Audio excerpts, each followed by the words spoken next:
Okay, so the first thing I want to talk to you about is just remembering what a negative number does to any function when you plug it in.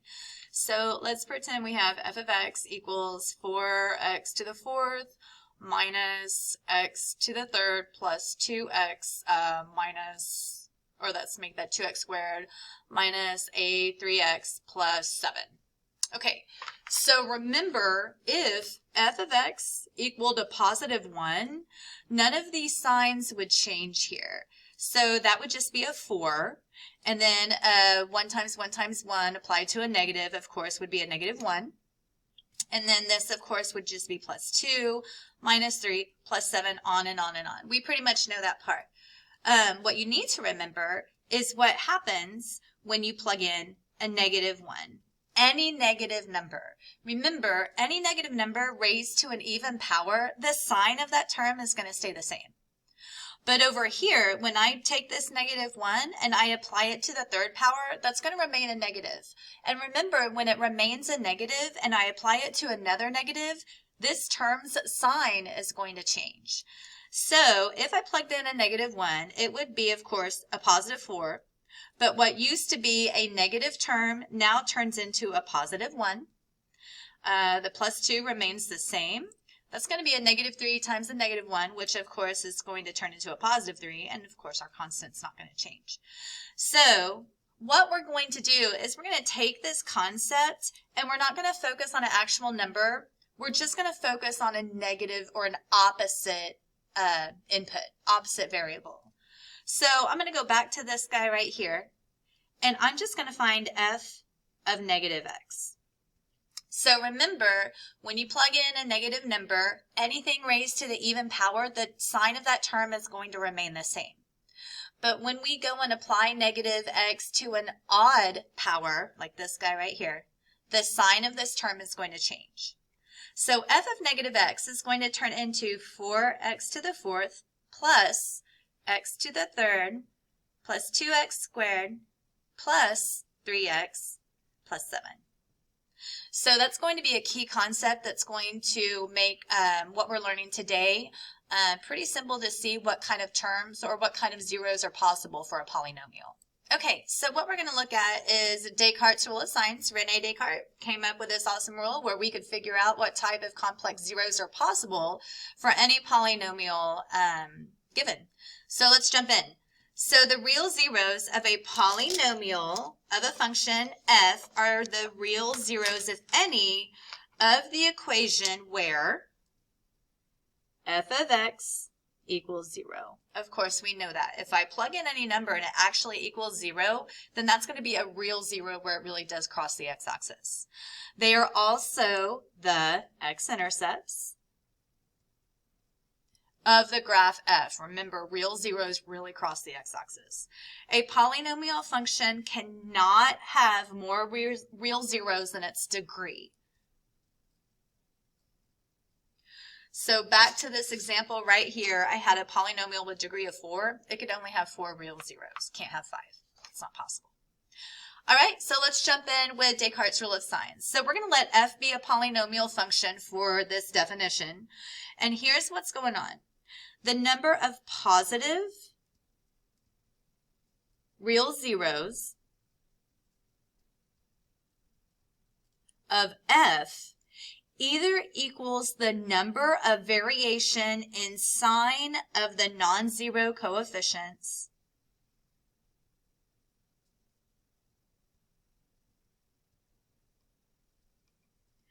of f of x, or else equals the number less an even integer.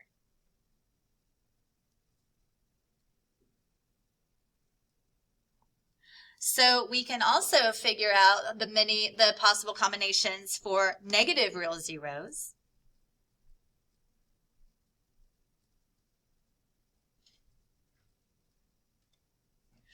of f either equals the number of variations in the sign of the non-zero coefficients again.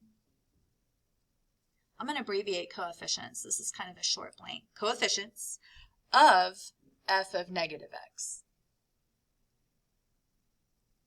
So look, we got a positive. This is just the plain, regular old polynomial. We're going to figure out a little way that René Descartes found for us to determine the possible number of possible positive solutions. Then we're going to see what happens when we change that x to negative, and that's going to give us the possible combinations for negative real zeros.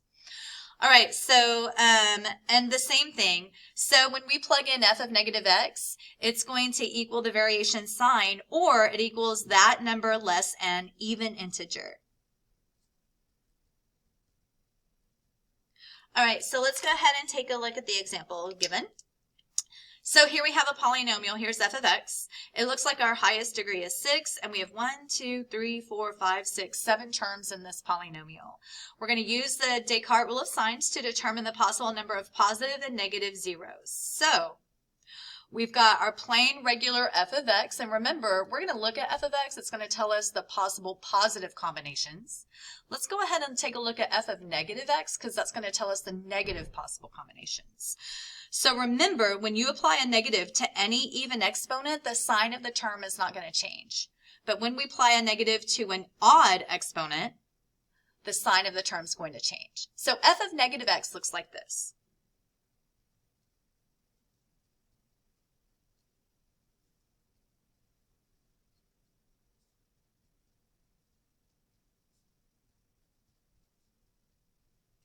Notice those signs changed that had an odd exponent for the variable.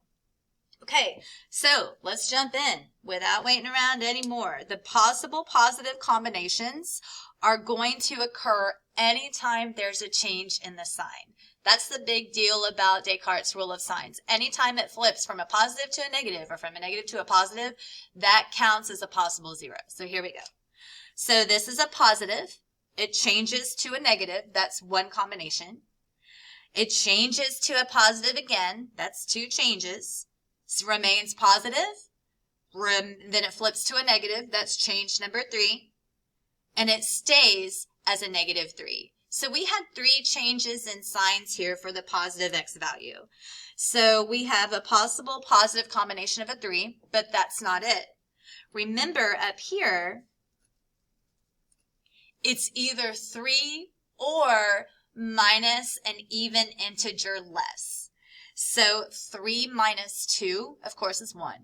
So the possible combination for positive real zeros for the polynomial given is either going to be 3 positive real zeros or 1 positive real zero.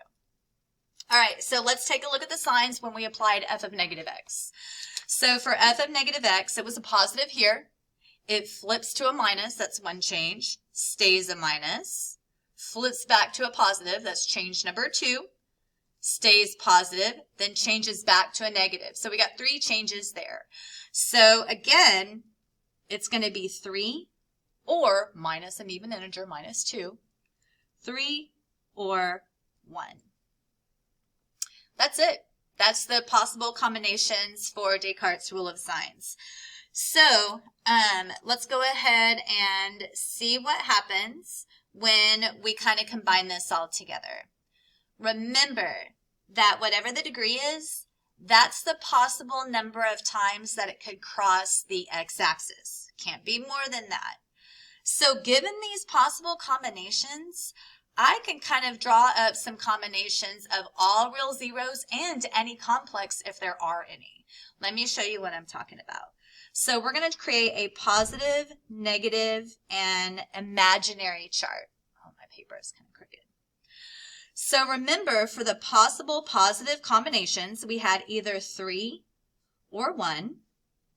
Remember, for our negative combinations, we had either 3 or 1. Also remember that we have a degree of 6. So if I had 3 positive combinations and 3 negative combinations, then of course that would total 6. There would be 0 imaginary. On the flip side of that, if I had only 1 positive real solution, remember it's or, it could be 3 or it could be 1. Same for your negative. That only takes care of 2 zeros here. Remember, we have a degree of 6, which means there could be a possibility of 4 imaginary complex zeros, or yeah, complex zeros. 2 x-intercepts, 4 imaginary zeros. Now, it's either or, so it could be 3 and it could be 1. What if we take a look at flipping these? You know, we're doing combinations. So if I had 3 real solutions, what if I only had 1 real solution? Or I'm sorry, 1 negative solution. What if I had 3 positive and 1 negative? That takes care of 4 zeros. Remember, it could have up to 6, so I would have 2 imaginary. And again, what if I had 1 positive, but then I had 3 real? I'm sorry, 1 positive, but then I had 3 imaginary. I'm so sorry. I'm trying to say 3 negative zeros. So 1 positive, 3 negative, that's a total of 4. That's going to give me 2 imaginary. So these are all the possible combinations that we would get to be possible zeros for the polynomial.